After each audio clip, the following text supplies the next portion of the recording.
பகவான் ஒரு இடத்துல எப்படி பகவானை மனசை அடக்கிறது அப்படின்னு கேட்டா பகவான் சொல்லிட்டு, மனசுங்கிறது எண்ணங்கள் தானே, எண்ணங்களுக்கெல்லாம் மூலமான எண்ணம் நான்கிற எண்ணம். இந்த நான்கிற எண்ணம் எங்க கிளம்புறதுன்னு விசாரம் பண்ணு அப்படின்னு சொல்லி. பண்ண முடியலையே பகவானே அப்படின்னா சரணாகதி பண்ணு, ஈஸ்வரனுக்கு சரணாகதி பண்ணு அப்படின்னு. அதுவும் முடிய மாட்டேங்கிறதே அப்படின்னாக்கா அந்த ஈஸ்வரன் கிட்டயே நீ என்ன சரணாகதி பண்ண வை அப்படின்னு பிரார்த்தனை பண்ண. என்னால முடிய மாட்டேங்கிறது, என்னோட ஈகோ அவ்வளவு பலமா இருக்கு, இத நீதான் ஆள்கொண்டு உன்னோட பக்கத்துக்கு இழுக்கணும் அப்படின்னு வேண்டிக்கும். வேண்டிக்கிறது நம்ம சொல்றோமே, வேண்டிக்கிறது என்ன?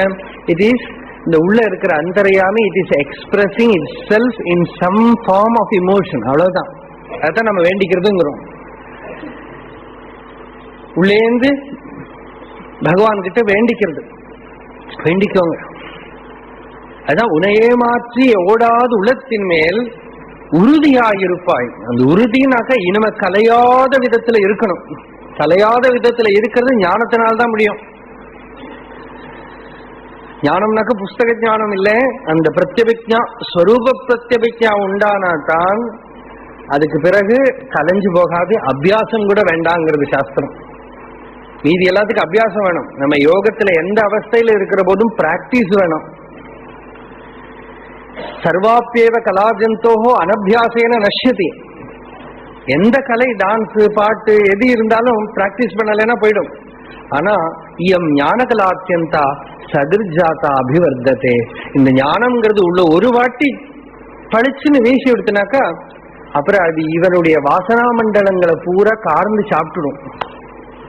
அதுதான் பிராக்டிஸ் பண்ண. நம்ம பிராக்டிஸ் பண்றது இல்லை. அது மெதுவா மெதுவா மெதுவா டேம்ல ஒரு சின்ன தொலை போட்டுதானா ரிசர்வாயர்ல இருக்கிற தண்ணி மெதுவா இந்த பக்கம் வந்து மீதி டேம் உடைக்கிற வேலை அது பண்ணிக்கும். அது அங்கே நீங்க வந்துடும். அந்த மாதிரி அந்த இந்த ஞானத்தை உறுதி பண்ணிக்கிறது அப்படிங்கிறது ஈஸ்வரனோட கிருபையினால எப்பவோ இருக்கா அது வஸ்து ஸ்திதி பூர்ணமாயிடும். பூர்ணமானால் அபியாசம் பண்றது சாதனை பண்றது ஒன்னும் நடக்காது. தானாவே